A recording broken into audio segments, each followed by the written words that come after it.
Hello dear friends, welcome माय channel study CST. तर आज काही दिवसापूर्वीच आणि आताच्या सध्या रिसेंट कंडिशनमध्ये सांगायचं झालं तर आज महाराष्ट्रामध्ये एक महत्त्वाची घटना काही दिवसापूर्वी घडलेली आहे. ती म्हणजे नीट परीक्षा याचा जो काही घोटाळा आहे तो उघडकीस आलेला आहे.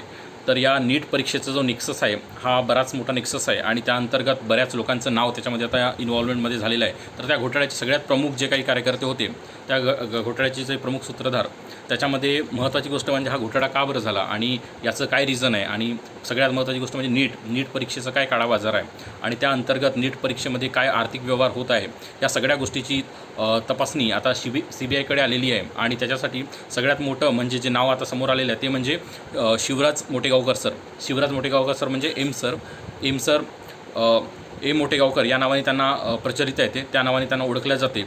तर शिवराज मोठेगावकर सर हे या घोटाळ्यामध्ये का बरं आता अडकलेले आहे, तर त्याच्यामध्ये त्यांच्यावर काही म्हणजे CBIकडून काही ज्या गोष्टी आहे त्यात म्हणजे त्यांच्याकडे CBIचा जो तपास सुरू आहे त्या संदर्भामध्ये आता तपासामध्ये काही धक्कादायक खुलासे आता समोर आलेले आहेत. आणि ते धक्कादायक खुलासे कोणते आहे ते महाराष्ट्राला आता तळागाळातल्या लोकांपर्यंत ते पोहोचलेले आहेत. तर त्याच्यामध्ये महत्त्वाची गोष्ट म्हणजे काय, तर शिवराज मोठेगावकर सर आहे हे पेपर लीक करणाऱ्या एका मोठ्या संघटित टोळीचे ते सक्रिय सदस्य आहेत, अशा पद्धतीने त्यांच्यावर एक गुन्हा दाखल झालेला आहे. त्याच्यानंतर मोबाईल पेपर म्हणजे काय, मोबाईलवर पेपर जे आहे ते लीक करणं आणि प्रश्न त्यांच्या संदर्भामध्ये ते मोबाईलवर प्रश्न निर्मिती होणं किंवा मोबाईलवर प्रश्न मिळणं, हा एक त्याच्यामध्ये महत्त्वाचा एक खुलासा समोर आलेला आहे. त्याच्यानंतर पेपर पार पाडल्यानंतर जे काही पुरावे आहे, जर पेपर जे पार पाडले आणि त्या पार पाडल्यानंतर जे काही पुरावे आहे ते पुरावे डिलीट करण्यासंदर्भामध्ये पण त्यांच्यावर गुन्हा दाखल आहे. त्यानंतर प्रश्न अनेक विद्यार्थ्यांना पुरविले, जसं आता फॉर एक्झाम्पल जे काही प्रश्नपत्रिका त्यांच्यापर्यंत पोहोचली आहे तर ती पोहोचवणारी एजन्सी कोण आहे आणि प्रश्नपत्रिका कोण काढते नीटची, या संदर्भामध्ये NTAची काय भूमिका आहे, त्याच्यानंतर CBIचा काय त्याच्यात रोल आहे, त्याच्यानंतर IBची आता EDची त्याच्यात इन्व्हॉल्वमेंट होणार आहे, तर ED का बरं त्याच्यात इन्व्हॉल्व होणार आहे, या सगळ्या गोष्टीचा उहापोह आपण या व्हिडिओमध्ये करणार आहोत. तर त्याच्यामुळे सर्व विद्यार्थ्यांनी आत्ता ज्यांनी कोणीच जर नवीन विद्यार्थी असेल किंवा नवीन जे कोणी पाहणारे प्रेक्षक असेल त्यांनी जर हा व्हिडिओ जर त्यांना कुठेतरी आणि याच्यासमोरचे जे येणारे व्हिडिओ आहे ते त्यांच्यापर्यंत पोहोचायचे असेल तर त्यांना आपलं चॅनल हा सबस्क्राईब करावा लागेल. आणि व्हिडिओ आवडला तुम्ही नक्कीच त्याला लाईक करा, कॉमेंट करा, तुमची त्याच्यावरची काय भूमिका आहे, CBI म्हणजे काय आणि ED म्हणजे काय हे जर तुम्हाला माहीत नसेल तर या व्हिडिओला तुम्ही शेवटपर्यंत बघा, म्हणजे तुम्हाला तुमची सगळे कन्सेप्ट या व्हिडिओमध्ये मी क्लिअर करणार आहे. तर महत्त्वाची गोष्टी म्हणजे काय, तर सर्वात महत्त्वाचं जे आहे भूमिका ती म्हणजे काय, NTA म्हणजे काय आहे. NTA म्हणजे काय, तर जी ही संस्था आहे कोणती, NTA, तर ही काय करते, तर नीट हा पेपर आहे तो ऑर्गनाईज करते. तर नीट हा पेपर ऑर्गनाईज करण्यासाठी NTAकडे त्याची जबाबदारी देण्यात आलेली होती. आणि NTA फक्त नीटचीच परीक्षा घेते असं नाही, तर नॅशनल इलिजिबिलिटी कम एंट्रन्स टेस्ट म्हणजे नीटचा फुल फॉर्म आहे. तर फक्त नीटचीच परीक्षा NTA घेत नाही, तर याच्या अगोदर 2024मध्ये जून 2024ला UGC म्हणजे university grant commission national eligibility test UGC NET 2024ला जून परीक्षेमध्ये ती परीक्षा काही कारणास्तव रद्द झालेली होती आणि त्याच्यामध्ये सुद्धा NTAच ही एक्झाम घेत होती, कोणती, नेटची एक्झाम. त्यानंतर जर UGC नेटनंतर डिसेंबरची 2024ची सुद्धा UGC नेटची परीक्षा आहे ती पण सुद्धा काही कारणास्तव पुढे ढकलण्यात आलेली होती आणि ती पण परीक्षा 15 जानेवारी 2025ला मग ऑर्गनाईज झाली आणि ती जवळपास 5 ते 6 लाख विद्यार्थ्यांनी ती परीक्षा दिलेली होती. आणि त्याच्यानंतर सगळ्यात सांगायचं म्हणजे तर नीट PG 2024 ही परीक्षा पुढे ढकलण्यात आलेली आणि 11 ऑगस्ट 2024ला ती घेण्यात आलेली होती.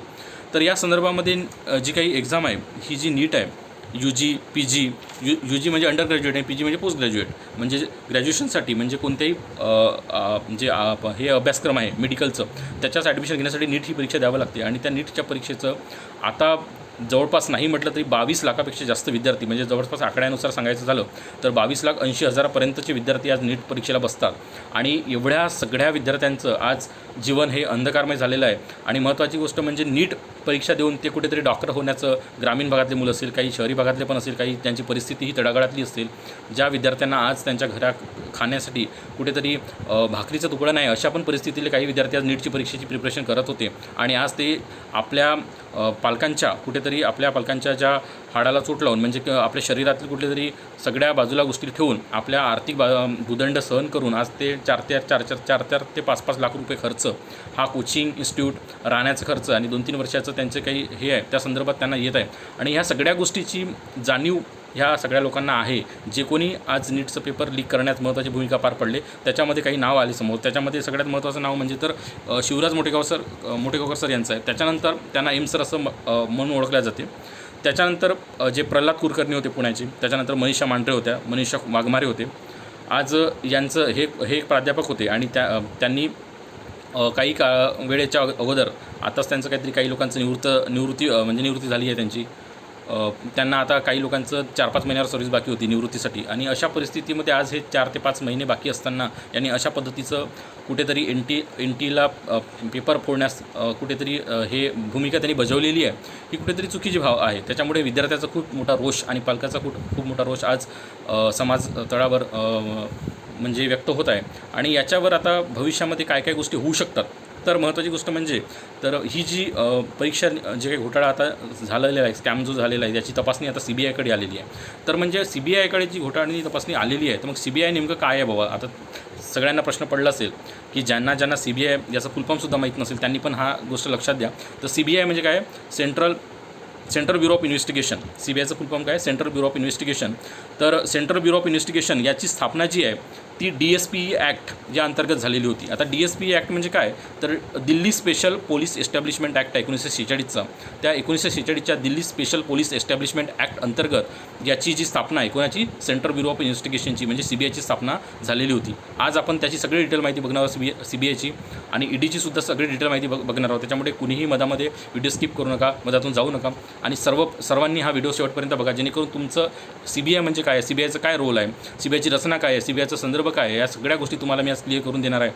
तर या सगळ्या महत्त्वाची गोष्ट म्हणजे CBIची जी काही आहे ते CBI आता तुम्हाला मी सांगितलंच आहे की 1963चा जो DSPE ॲक्ट आहे, Delhi special police establishment act, या अंतर्गत काय झाली आहे, CBIची स्थापना झालेली आहे.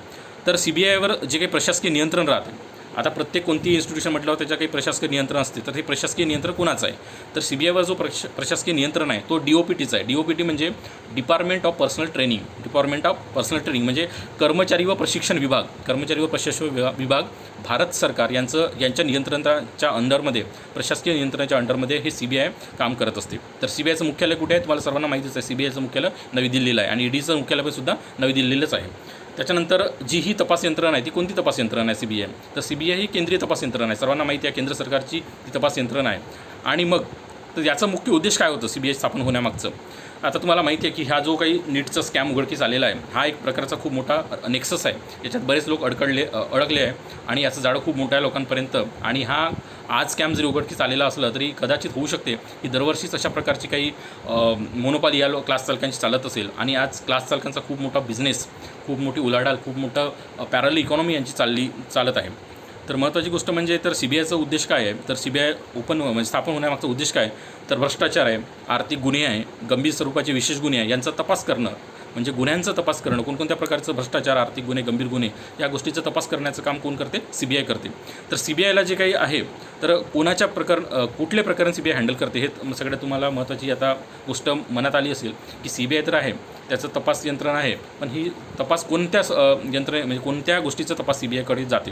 तर महत्त्वाची गोष्ट म्हणजे जे राज्य सरकार आहेत, केंद्र सरकार आहेत आणि जे उच्च न्यायालय आणि सर्वोच्च न्यायालय आहे यांनी जी काही प्रकरणे वर्ग केलेली आहे CBIकडे, त्या प्रकरणाचा तपास करण्याची जबाबदारी CBIकडे असते. त्याच्यानंतर CBI ही केंद्रीय सरकारी जे आहे कर्मचारी आहे त्यांच्या संदर्भामध्ये काही घोटाळे किंवा भ्रष्टाचार उघडकीस आलेलं असेल किंवा भ्रष्टाचाराची प्रकरणं असेल त्याचीसुद्धा तपासणी CBIकडे येते. ती केंद्र सरकार किंवा राज्य सरकारद्वारे त्यांच्याकडे येते आणि त्यानंतर केंद्र सरकार आणि राज्य सरकार जेव्हा CBIला हे वर्ग करते त्यावेळी CBI त्याच्याकडे इन्व्हेस्टिगेशन करण्याचं काम करते. आणि न्यायालयाचं महत्त्वाचा रोल आहे. न्यायालय पण ज्यावेळेस CBIला सांगते त्यावेळेससुद्धा पण सर्वोच्च न्यायालय आणि उच्च न्यायालय आहे, सर्वोच्च न्यायालय यांच्या मार्गदर्शनानंतर मग ते CBIकडे वर्ग केला जाते काही खटले आणि त्याच्यानंतर CBI ते काम किंवा ते मुख्य जे काही काम आहे ते CBIकडे जाते आणि CBI मग त्या अंतर्गत इन्व्हेस्टिगेशन करते. आणि त्याच्या महत्त्वाची गोष्ट म्हणजे त्यांना कुठल्याही एजन्सी आहे त्या एजन्सीला किंवा कुठलीही जे संस्था आहे त्या संस्थेला कुठला तरी कायदेशीर आधार असतो. जसं आता मी तुम्हाला सांगितलं की CBI जी आहे ती DSPE ॲक्ट आहे. आत्ताच सांगितलं का DSPE ॲक्ट म्हणजे काय, तर Delhi special police establish act आहे जो 1946 अंतर्गत आहे, त्या ॲक्टच्या अंडरमध्ये CBIची स्थापना झाली होती. 1946चा ॲक्ट आहे आणि 63ला स्थापना झाली होती आणि या ॲक्ट थ्रू CBIची स्थापना झाली आहे. त्याच्यामुळे त्याचा जो कायदेशीर आधार आहे तो ॲक्ट आहे. त्याच्यानंतर 1988चा प्रिव्हेन्शन ऑफ करप्शन ॲक्ट आहे. 1988चा प्रिव्हेन्शन ऑफ करप्शन ॲक्ट हा पण सुद्धा त्याचा जो कायदेशीर आधार आहे. त्याच्यानंतर IPC म्हणजे इंडियन पिनल कोड, आता इंडियन पिनल कोडचं नामांतरण BNS असं झाले आहे, भारतीय न्याय संहितेमध्ये. तर हा जो ॲक्ट आहे हा सुद्धा त्याचा कायदेशीर आधार आहे. मग तुम्हाला प्रश्न पडला असेल की CBI तर आहे, CBI इन्व्हेस्टिगेशन पण करते आणि महत्त्वाची गोष्ट म्हणजे CBIचं स्ट्रक्चर कोण आहे, त्याचे प्रमुख कोण असतात, त्याची हिरार्ची काय आहे, या संदर्भात पण आपण आता 1 मिनिटामध्ये तुम्हाला मी सगळी माहिती समजून सांगतो. तुम्ही सगळं काळजीपूर्वक एक व्हिडिओ स्किप करू नका, व्हिडिओ सोडून जाऊ नका आणि लक्ष द्या. हे तुम्हाला लाईक सबस्क्राईब सगळ्या गोष्टी करून घ्यायच्या, जेणेकरून तुमच्यापर्यंत प्रत्येक गोष्ट मी पोहोचवेल आणि ते तुम्हाला स्पर्धा परीक्षेसाठी म्हणा किंवा एक सामान्य नागरिक म्हणून तुम्हाला ह्या गोष्टी माहिती असणं गरजेचं आहे, जेणेकरून तुमच्या ज्ञानामध्ये कुठेतरी वृद्धिंगत ज्ञान होईल तुमचं आणि तुमच्या ज्ञानामध्ये भर पडेल. तर बघा, CBIच्या स्ट्रक्चरमध्ये CBIचा प्रमुख कोण असतो, तर CBIचा प्रमुख कोण आहे, डिरेक्टर आहे. डिरेक्टर CBIचा प्रमुख असतो.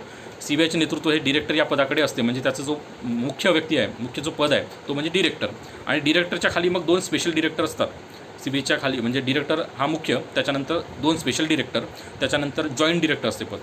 Director, special director, joint director, त्याच्यानंतर DIG. DIG आहे म्हणजे तुम्हाला माहीतच असेल, जे म्हणजे IPS ऑफिसर असतात, इंडियन पोलीस सर्व्हिसमधले जे वरिष्ठ अधिकारी आहे, ते DIG या पदावरचे वरिष्ठ अधिकारीसुद्धा या म्हणजे जॉईंट डिरेक्टरनंतर DIG ह्या पदावरचे अधिकारी तिथे असतात. त्यानंतर मग DIG नंतर SP येतो, म्हणजे SP म्हणजे सुप्रिटेंडेंट ऑफ पोलीस, म्हणजे जे आता जे तुम्ही म्हणता की पोलीस अधिकारी जे असतात, जिल्ह्याचा प्रमुख असतो ते SP आहेत.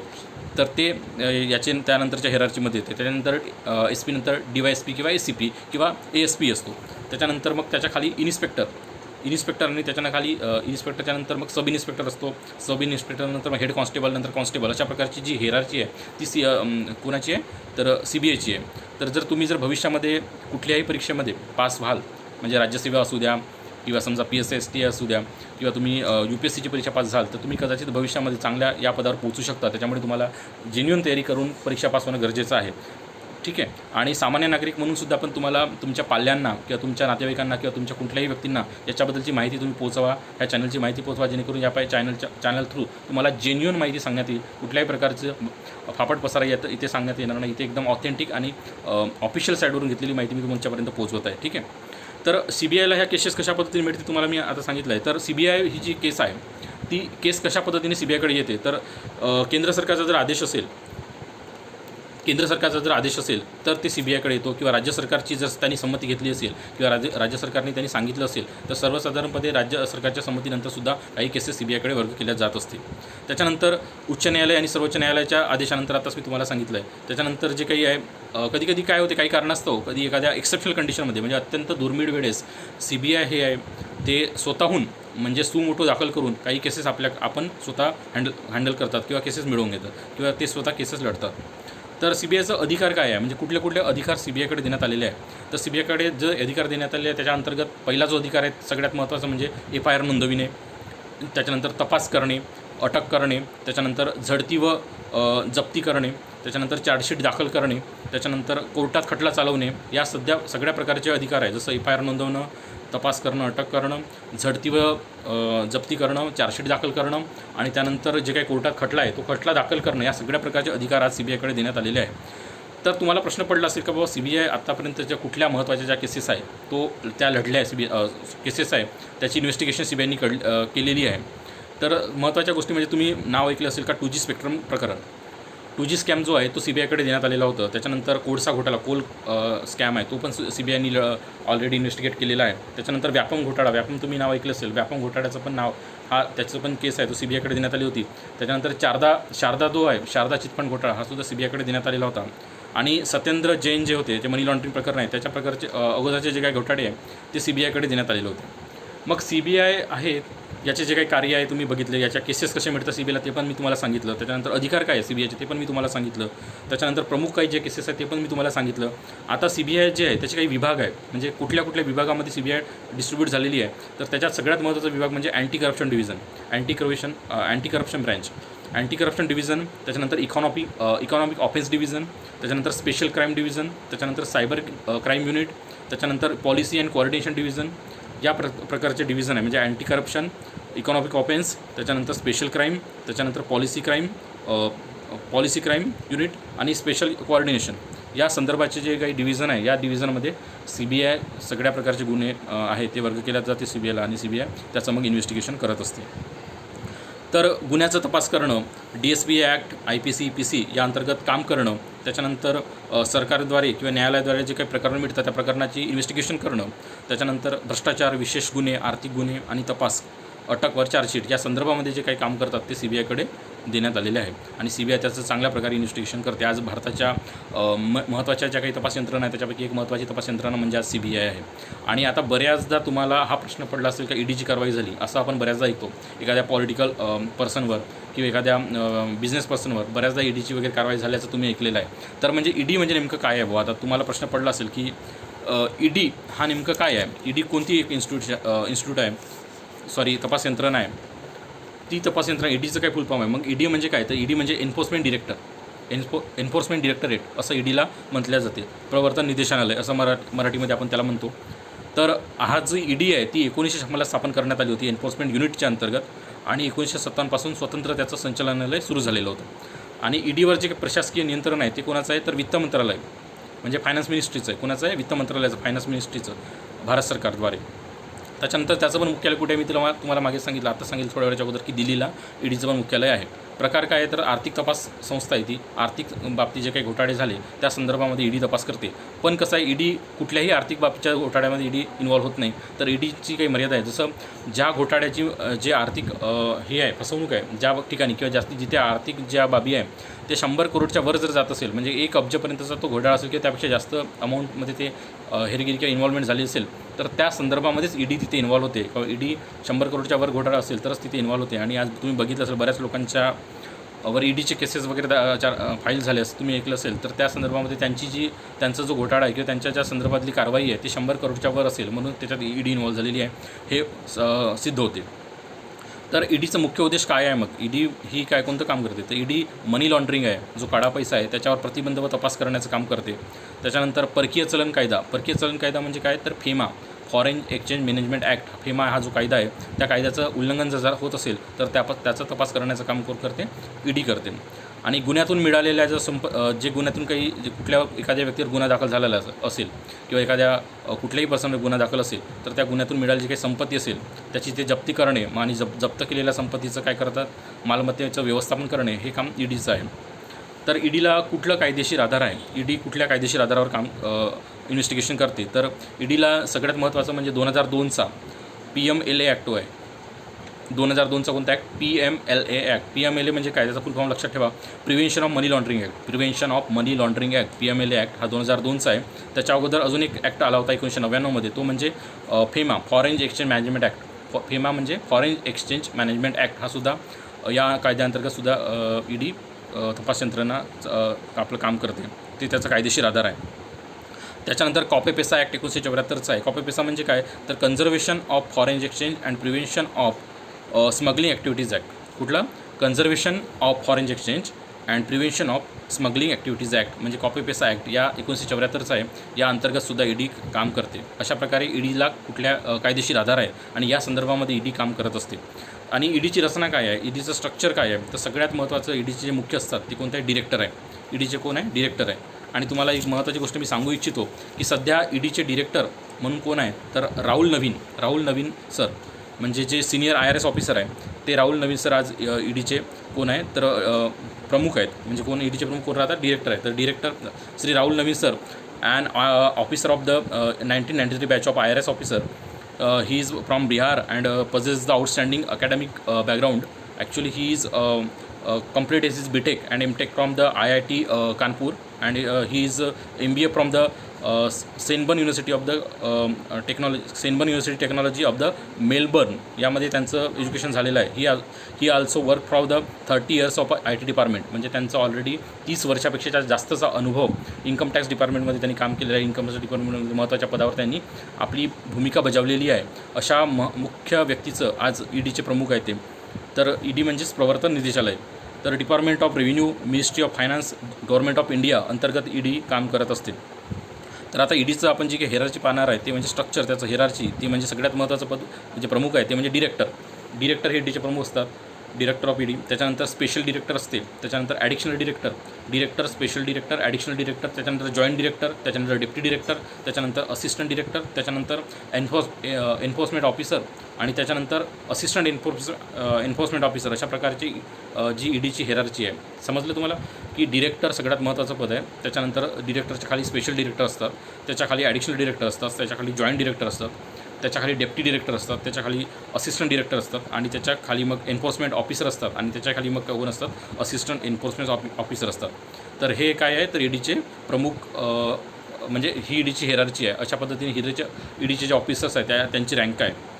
तर क्षेत्रीय जे काही कार्यालय आहे, क्षेत्रीय कार्यालय सध्या ईडीचे जे क्षेत्रीय कार्यालय कुठे आहे तर ईडीचं कार्यालय हा दिल्लीमध्ये, मुंबईमध्ये, कलकत्त्यामध्ये, त्याच्यानंतर चेन्नई, बेंगळूर, हैदराबाद, त्याच्यानंतर चंदीगड, लखनौ, अहमदाबाद, भोपाळ इत्यादी ठिकाणी ईडीचे आता शाखा किंवा क्षेत्रीय कार्यालय आहेत. तर केसेस ईडीला आता मग हे सगळं तुम्ही बघितलं, हेरार्ची काय आहे, ईडीचे कार्यालय कुठे आहे, कायदेशीर आधार काय त्यांचं, मुख्य उद्देश काय ईडीचं. त्यानंतर ईडीला पण कशा केसेस त्यांच्याकडे वर्ग केल्या जाते किंवा कशा पद्धतीने ईडीला केसेस मिळतात हे आता मी तुम्हाला समजून सांगणार आहे. तर सगळ्यांनी लक्षपूर्वक नोट करून ठेवा या सगळ्या गोष्टी, म्हणजे तुम्हाला भविष्यात पेपरमध्ये महत्त्वाच्या गोष्टी आहेत ते तुम्हाला कामात येईल. आणि जे व्यक्ती सामान्य व्यक्ती कोणी जरी बघत असेल तर त्यांच्या माहितीमध्ये खूप मोठी भर पडणार आहे. त्याच्यामुळे त्यांनी पूर्णपणे व्हिडिओ बघा, म्हणजे जेणेकरून तुमच्या ज्ञानामध्ये खूप मोठी भर पडेल आणि तुम्हाला बऱ्याच गोष्टीची उकल होईल. तर ईडीला केसेस कशा पद्धतीने मिळतात, तर जो PML ॲक्ट आता मी तुम्हाला सांगितलं होतं, PML ॲक्ट जो आहे, prevention of money laundering act, हा PML ॲक्ट किंवा FEMA, foreign exchange management act, या अंतर्गत CBIला केसेस मिळतात किंवा ईडीला केसेस मिळतात. आणि ईडी मग स्वतःहून सुमोटो दाखल करून सुद्धा ते केस आपल्याकडे वर्ग करू शकते.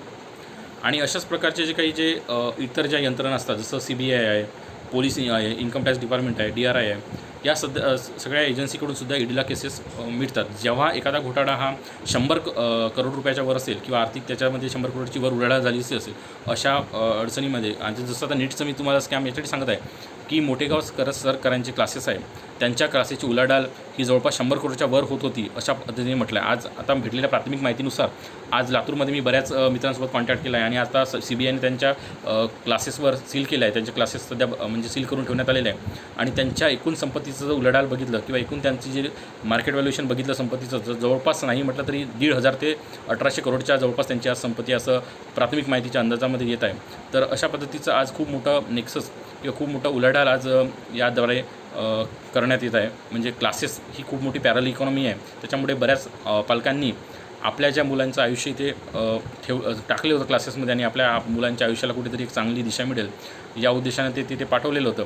त्यांनी पण प्रामाणिकपणे काम केलंच असेल, पण आता माहीत नाही या बऱ्याच गोष्टीनंतर असं काही एखादी गोष्ट घडली तर त्याच्यामुळे पूर्ण क्लासेसच तसे असं म्हणू शकत नाही. बऱ्याच क्लासेसमध्ये खूप चांगल्या प्रकारे मार्गदर्शन केलं जाते. त्याच्यामुळे मी क्लासेसबद्दल कुठेही निगेटिव्ह बोलत नाही. पण खरं सांगायचं म्हणजे कोणत्याही एखाद्या व्यक्तीने किंवा कोणत्याही एखाद्या इन्स्टिट्यूटनी स्वतःच्या कुठेतरी फायद्यासाठी अशा पद्धतीचं गैरवर्तन करणं हे कुठेतरी माणुसकीला काडीमा फासणारी गोष्ट आहे. ज्याच्यामुळे अनेक विद्यार्थ्यांचं आज जवळपास 22 ते 23 लाख विद्यार्थ्याचं आयुष्य आज टांगणीला आलेलं होतं. आणि कदाचित ही गोष्ट उघडकीस आली नसती तर बऱ्याच दिवसापासून जसं हे चालू आहे तसंच हे सुरू राहिलं असतं. तर महत्त्वाची गोष्ट म्हणजे आता मी तुम्हाला सांगत होतो की ईडीचं काम काय आहे, तर ईडीचं स्ट्रक्चर सांगितलं, त्याच्यानंतर केसेस कशा मिळतात हे सांगितलं.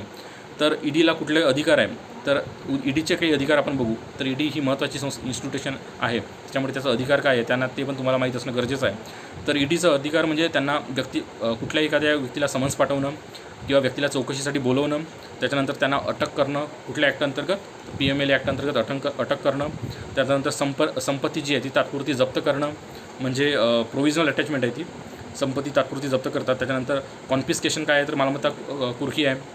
त्याच्यानंतर काय आहे तर चार्जशीट दाखल करणं, अशा पद्धतीचे जे काही आहे ते अधिकार ईडीकडे देण्यात आलेले आहेत. तर त्या ईडीच्या आता हे सगळं तुम्हाला समजलं, तर ईडी पण सुद्धा काही महत्त्वाच्या ज्या काही ईडीच्या केसेस आहे किंवा ईडीच्या रेफरन्स केसेस ज्या गाजलेल्या आहेत ते तुमच्यासमोर मी सांगतो. तर तुम्हाला सगळ्यात महत्त्वाचं नाव म्हणजे माहीतच असेल की विजय माल्या मनी लॉन्ड्रिंग केस आहे ती ईडीकडे होती.